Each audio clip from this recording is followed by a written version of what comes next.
Welcome back to the dumpster fire of Mark's disorganized shop life. So today's episode of the Complete Hot Mess is our trade points. So I'm going to show you guys how to mount the new crossover trade points right here. These things are 125 grain, double bevel. They're going to be sent out to you just with a burr. I'm not going to sit here and make these things laser sharp because I just don't have the time to do it for you guys.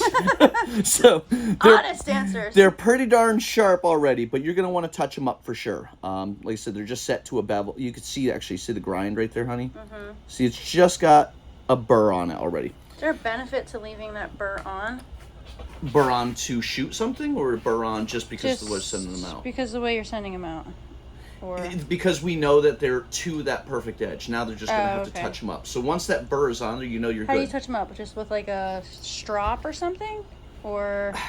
I'm going to recommend everybody does it the Fred Bear style. You know, with an old, like a 4-inch bastard file, and literally just strop it with that. Bastard Keep file? it simple. Yeah, it's called bastard file. Whatever, honey. So... Doesn't have a daddy. Moving on.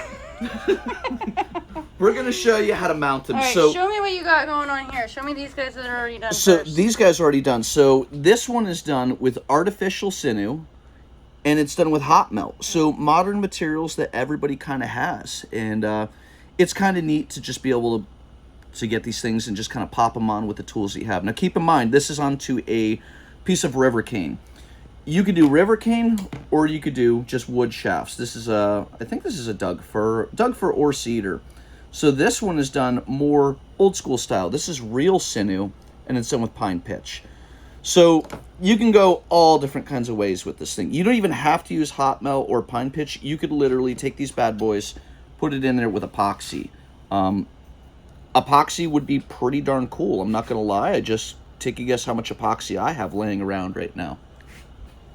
How much, honey? Zero. None. That's why we're not using epoxy. In this mess of a shop. Yeah. So to start off, tools that you need. This is the tools that you need. I have a taper tool. I can't remember the name of this taper tool. It's from Three Rivers. It's my favorite one. I have lost most of the attachments to it, though. So I have the attachment that I need, though, which is what matters. From Mark Harrison. So a taper tool. Why do we need a taper tool? Well, we want to taper these bad boys so they come to a point. Can't you just use a pencil sharpener? You can't. You can, but you can't, because a pencil sharpener just keeps sharpening. So don't use a pencil sharpener. If you have to, just use a darn knife or a file or anything and make them nice and pretty round, but a taper tool is the way to go. So you need a taper tool.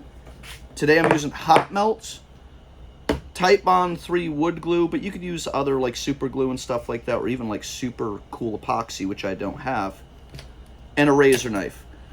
And I'm going to use artificial sinew today. Artificial sinew is kind of cool and kind of sucks at the same time because it only comes waxed. So I'm taking that artificial sinew and I'm getting it between my fingernails and I'm just kind of pulling the wax off it. Keep in mind too, artificial sinew is super wide. So I actually took one piece and split it down the middle because I don't want like a giant wideness. Oh, and a Sawzall blade.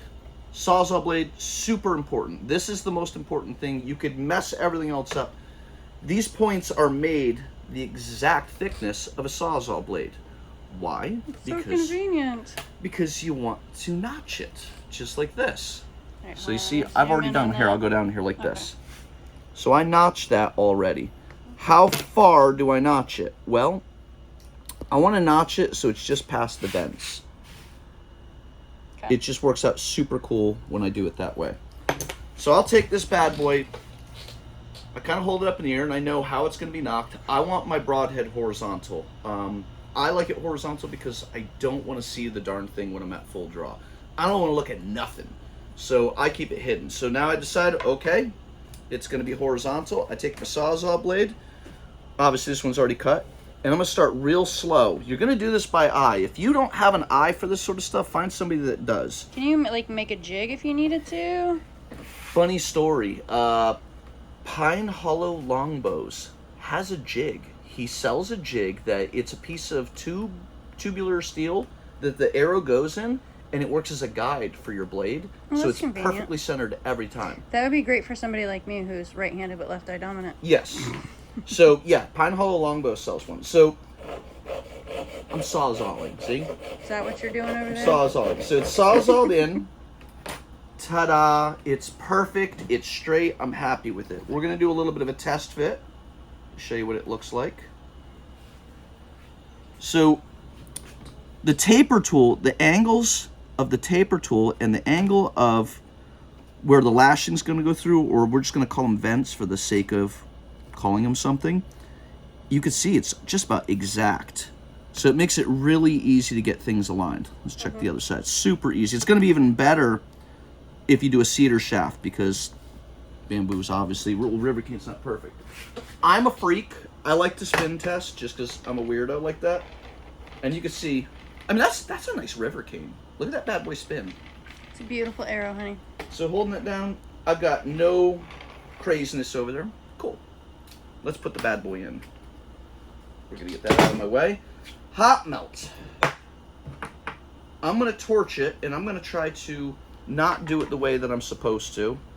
And I'm gonna go like this. I'm gonna put it on the head instead. It worked out better last time when I put it on the head. So just inside. Yeah, I just heat it up and I put it right inside of here. Normally I try to shove it down in the grooves, and it just doesn't work well for me. So I'm gonna go this way. You don't need a ton, because most of it's gonna squeeze you out, because it's the exact measurement, like I had said before. But epoxy works, pine pitch works, all of it. We're gonna take that, just gonna kind of get that a little nice and toasty. Think of it like marshmallows, but not like how Allison eats marshmallows. You mean the good way. You don't want to set this on fire like charcoal. You just kind of heating it up. Should have had this in my hand and ready to go. And look, just gonna slide. Oop, I went totally crooked. There we go. Ow, it's hot. That why it's called hot melt? That was a disclaimer. The name of the game is Ow, It's Hot. Okay. Looks pretty good. Alright. A little licky and a little sticky. So I'm taking this, I'm kind of just shoving this along the edges. It's really not crazy necessary. But I'm gonna show you you're like... I'm pushing it along the edge. Caulking it in there like you do with caulk? Exactly. Okay. So I'm caulking it in there. But I'm not really shoving it completely down in. Some of the boogers come off. And now watch what I'm going to do, honey. I'm going to heat it. And it kind of just lays. Yes, okay. Exactly. That's just to clean it up, or is there a benefit to it? It kind of, it's, I hate making a mess of it, though. It kind of just, like, seeped along the edge. It kind of went... Uses it so... Okay. Yeah. Settles or whatever. Okay, so that's in pretty good. We're going to give it a little spinny spin while it's still warm. See, I don't even know why. I keep saying I got to spin test it, but you don't need to. You really don't, because the vents line up so perfect. I've done, like, how many of these things now, and every single one is perfect. So we'll leave it the hell alone. All right, now... we're going to take this and set it in front of the air conditioner for intermission. And intermission is Allison's going to tell us a story. I am horrible at telling stories. Okay, tell us. You should sing a song. Like what song? I don't know. An intermission song. Let's all go to the... What is it? Let's all go to the pantry. Snack stand? What is the concession? They used to say, let's all go to the pantry, I thought. Did they? Kitchen? Let's go out to the kitchen and grab ourselves a snack. I could use a snack. Okay, so coming up, lobby. It's lobby. Let's go out to the lobby. That's what it was. Let's go out to the lobby. That was going to stick in my brain until I got the answer. So I'm going to show you guys something right here. So show me. I'm going to show you. Show me. Where's a broadhead, honey? I need a broadhead. I'll be back. Okay, check this out. So this is something that I'm going to do a little bit different. This is a glue-on head. Just a basic, I think this is a grizzly.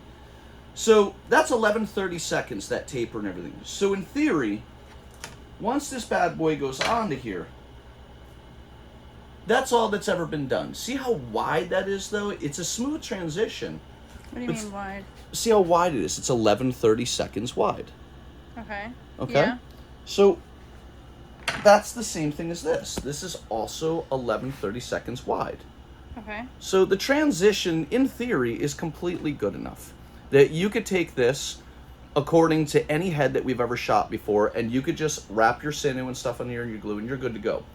Me, after shooting stone for so long, that's not good enough for me.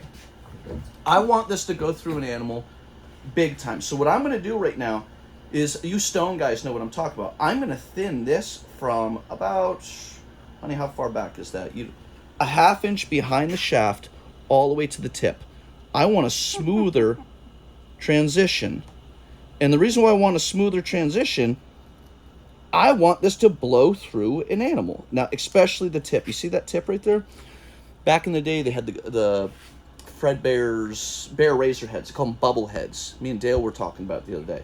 They call it a bubble head because where this was welded on that head, it was a bubble. So, see, there's a bump. Mm-hmm. See, it stops. When I pull this over here, it stops. I don't want that. I want the smoothest transition possible. Is this like a necessary step, or is this for me? It is. You're a little to find necessary. You're excessive. Do you want to take? All right. So let's just say I hit shoulder. Okay. All right. Although even though I'm a higher poundage bow and everything, a shoulder. What's going to happen when this bump hits a piece of bone? It's going to slow the arrow down. It's going to slow it down, possibly stop it. Versus okay. if the transition... Even with it being wood, you don't think the wood is a soft enough material that the energy behind it would blow through? And where does the energy go into? The energy goes into that piece of wood, though. So check this out now. All right. So this, it's just like stone points. Some people make beautiful stone points. They put them on a darn arrow. They don't smooth the transitions, and they can't figure out why they don't kill anything.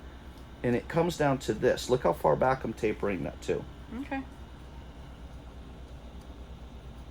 A nice smooth transition. I'm going to turn it sideways a little bit more.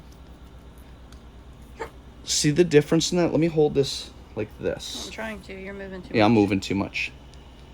See, I did this side. I didn't do this side. Okay. Yep. You understand what I mean now, honey? Yeah. That's the difference between killing an animal and maybe not killing an animal. So there's always a chance when you have that transition versus this. So that's the difference between recovering an animal and... Well, yeah. You know, here's the thing, though. We're weakening this. We're definitely weakening this right now. How much are we weakening it? I don't think very much. There's always a chance. So once this goes through the animal, of course, this is going to be a weaker point now, this weaker area. And my head could break off, you know, going through the animal into the dirt or anything like that. But I don't care. I'm here to kill stuff. And that's it. I would like this head to go through the animal. If this breaks off and I lose it at some point, whatever. I'll get more of them. You can get those at omnivoresquivers.com. But this... I know a guy. This, it'll rob the penetration. So when Ryan Gill... You guys, if you don't believe me, go on Hunt Primitive on his website. I'm sorry, his YouTube channel. And he shows you how to haft on points. Stone points. And how to be more successful with it. And this, the transition that he talks about, you should be able to take your two fingers, put it on this head, and just slide and not hit any resistance. None. Versus before, it was like a bubble head. There's a little bubble. Okay. This is 11 seconds, but look how smooth that transition is. Because it's so long of a transition is what they did here. Ours would have been a little bit more abrupt. Yeah. And I didn't like that. Okay. So that's why I teach people to do it this way. So we're going to finish just tapering this a little bit. And it really, really matters up here. I mean, really matters. I want the smoothest transition from metal to wood. And you'll thank me on this. And you guys, so why are we calling these the crossover points? Well, I crossed over from metal points to stone. But there's really nothing in between except for making spoons out of Allison's stuff. So she was missing a ton of spoons for a little while. Yeah, and we blow through spoons, so please don't take any more of mine. Yeah. So spoon points are fun, but they just don't haft on well. I didn't like them. I didn't care for them. They were fun, but these points kind of gets you somewhere in between. So you're crossing over from modern traditional, getting closer to something a little more primitive. All right, and then here we go with me being completely psychotic. It needs to be sanded, and it needs to be nice. But I want them to look cool too. It's not. I mean, take pride in what you guys do. Like I said, I've seen so many of these people make the most beautiful stone points, and then they have them on like a turd sandwich. And they cover them in pine fish, and they look horrible. Oh yeah. Oh, when they smooch it. Oh my god. So look how. Can you see how thin that transition is now? Let's see if I can zoom in on it. If I can. There we go. You see, very, very, very thin transition and very smooth transition. Very nice. Now here comes the really super annoying part. So I've got my artificial sinew. I don't really mess with artificial too much, but it looks really nice in here, and it was actually a lot easier to work with than doing true sinew. So, do you have to chew on the artificial? No, because it's just, honey, what's that thread that we use in our quivers? Oh, gosh, I'm drawing a blank. You know what I'm talking about. Like it's modern. Nylon? Nylon. Yeah, it's like nylon. Okay. So all artificial sinew is like super, super fine nylon that they wax the hell out of. So to put this stuff on, I'm still going to use a little bit of wood glue. In theory, you could wrap this stuff on there and just smudge glue all over it afterwards. I don't know. I don't feel good about it. So I'm going to take it and I'm going to smudge a little bit to start on it. And it's not a lot, just a little bit. Just kind of getting it wet. And then we're going to glue over it afterwards. And we're going to get this all over ourselves and then make a hot mess of it. Here comes the super lame part. You're going to take it and you have to without moving. You have to wrap. So I'm going to start. I'm going to make this nice and flat right there. It's tricky. And then we're going to take it and we're going to feed the tag end through. Come on, Mark. You could do it. And get this stuff to lay as flat as possible, okay? You don't want to make this a big boogered mess. You want it nice and pretty. So we're going to come back over to go over that tag end. And you see, this is like a flat, like ribbon. I made this flat like a ribbon and not rounded because it'll lay much nicer. So we want to make sure it stays laying flat. Just to start is the hard part. See, it kind of kinked a little bit there, so I'm going to untwist it. I'm trying. It's okay. It's having a hard time focusing. Yeah, you're in the light too. Oh, you're moving around. All right, look. So now I'm over the top of it. See that? Let me see. Can you see right there? Yeah. And that gets it started. Now I could just go like this and keep spinning. Remember to straighten it with your fingernail here and there. Spinning it, feeding it through. Feed it through. And this is the super long, boring part, which I wish I could fast forward this, but I don't have the patience for the editing today. All right, so nice and flat. And then rotate it. You want a single layer of the thread the whole time. All right. Not double layer, not triple layer, not just boogered up hot mess. Because there's guys that'll do that too. They make these beautiful stone points and then they put so much sinew on these darn things that I don't even know how they would go through anything.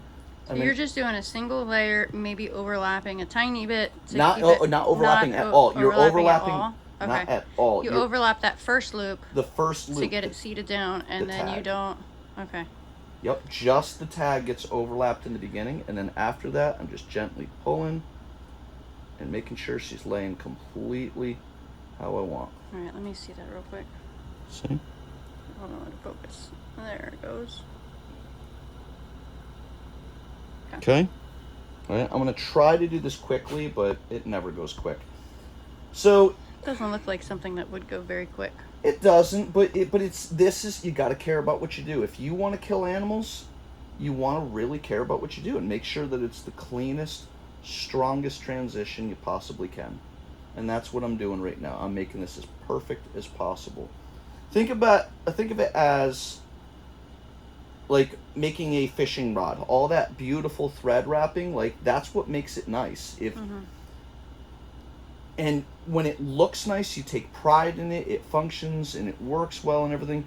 Do you have to do a good job with thread wrapping on fishing rods? Well, no, it doesn't really make a difference. You just looks nice for you. But this, if you get a big bubbled, snarled up, hot mess of sinew all over it, it just looks like hell. But it also will rob you of penetration.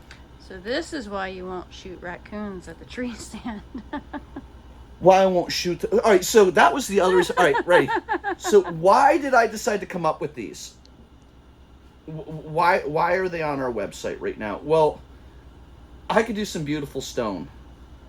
I'm still new to it, but I do a nice job with it. But when you're sitting in a tree stand and a raccoon comes in, I'm not sending my stone points through a damn raccoon. And your wife hates raccoons because they eat her chickens?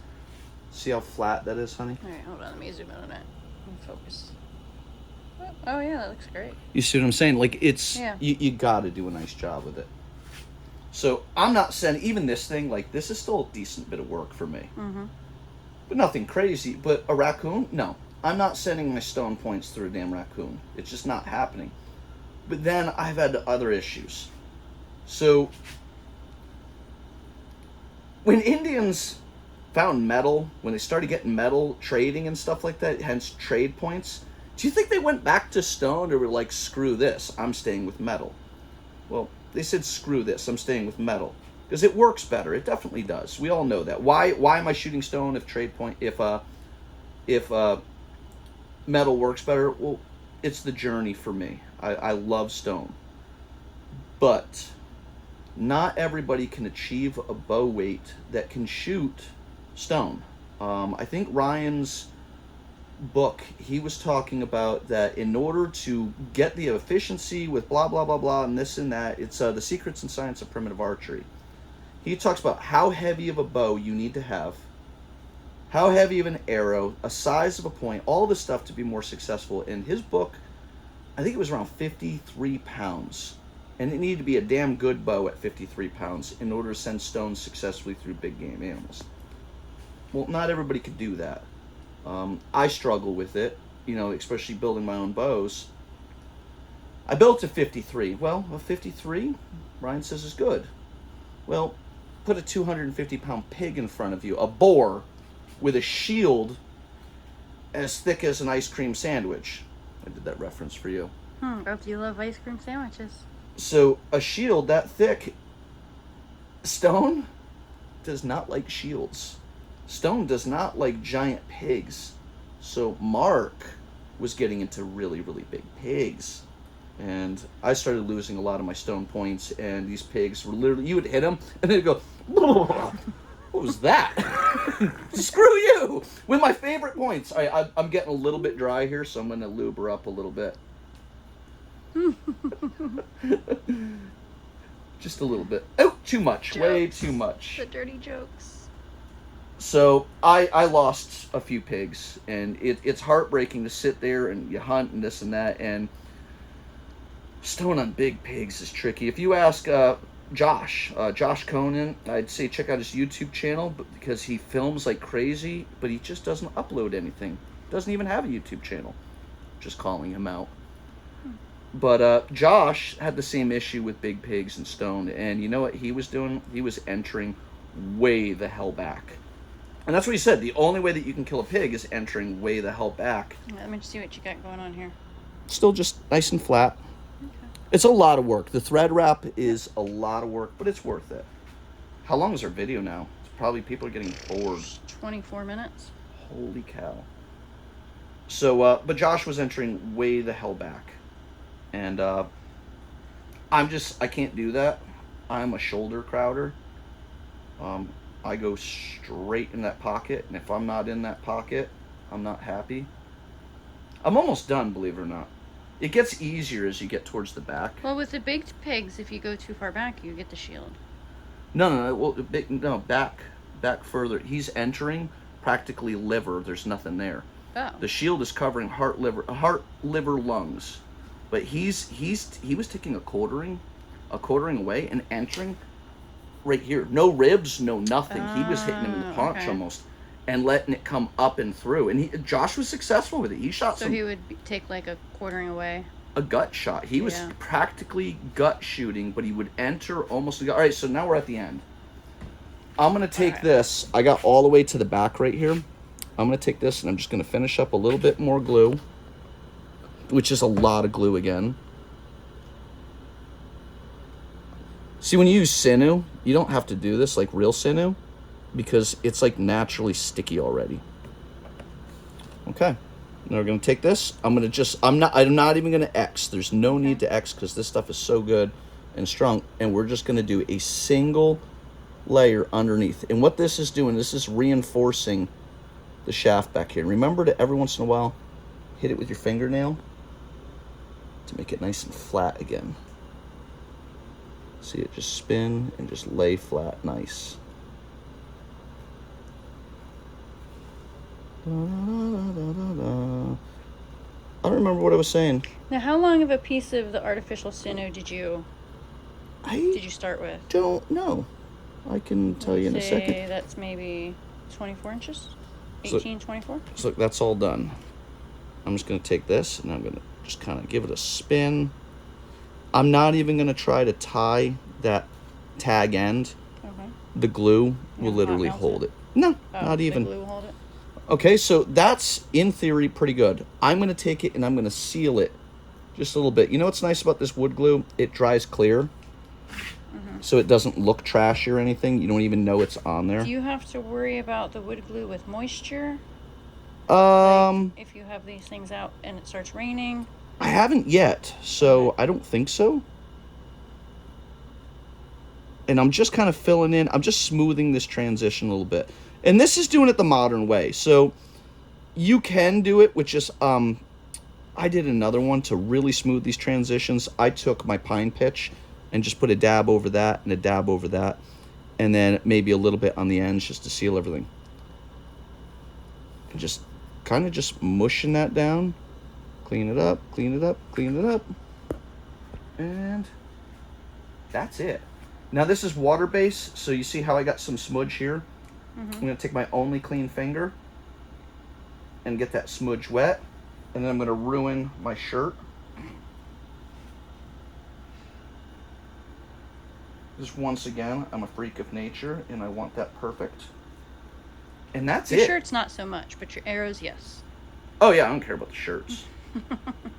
So that's it. And this is going to dry exactly like this. Put them over the paper so I can... Oh, over the paper? Okay. See, very nice. It's clean. It's very clean. It's strong. Yeah, it's definitely strong. I'm going to mess around. I want to do some colors. I think it'd just be kind of neat to do some colors. Do they have colored artificial sinew, or are you talking about string? No, just string. Because I run a sewing machine. I've got that giant spool of super cool green. I got this giant spool of that up there. The artificial sinew is nice because it's thicker. You'll lay it flat like a ribbon. Yeah. But how long of a piece did I just do? That is 22 inches. I think if I could do it over again, I like to go a little bit further down the shaft. I take it 3/4 of an inch down the shaft is what I kind of like to do. But sometimes it works out, sometimes it doesn't. See, this one I went a little bit longer. This is real sinew. I like real sinew. The cool thing about real sinew is it's already got a glue in it. When you chew it and you break it down, it tastes so good. It tastes yummy. Lillian says that the best part about it is eating all the dust and the mold and the... no, wait. Spider poop that's all over it. Because it's always sitting out here. It's covered in spider poop. She would say that. So it's already kind of gluey, and when you put real sinew on, when it dries, it shrinks. So it tightens, so it's a lot stronger than, say, artificial sinew. But that little bit of wood glue on here just keeps it from unwrapping. Send it through a pig. Send it through a deer. Man, I'd love to see this go through an elk. Could you imagine? That'd be fun. Yeah, how cool would that be? Yeah. So I'm going to do another sharpening video, too, on how I like to have these sharpened. Honey, did I miss anything? You can get them on omnivoresquivers.com. omnivoresquivers.com. I think that's about it. Is that it? I think so. All right. Did they see how messy my shop is the whole time? Yeah. I mean, it's hard to avoid. I look at it. It's so bad. I know. But yeah, thanks for watching, cool. guys.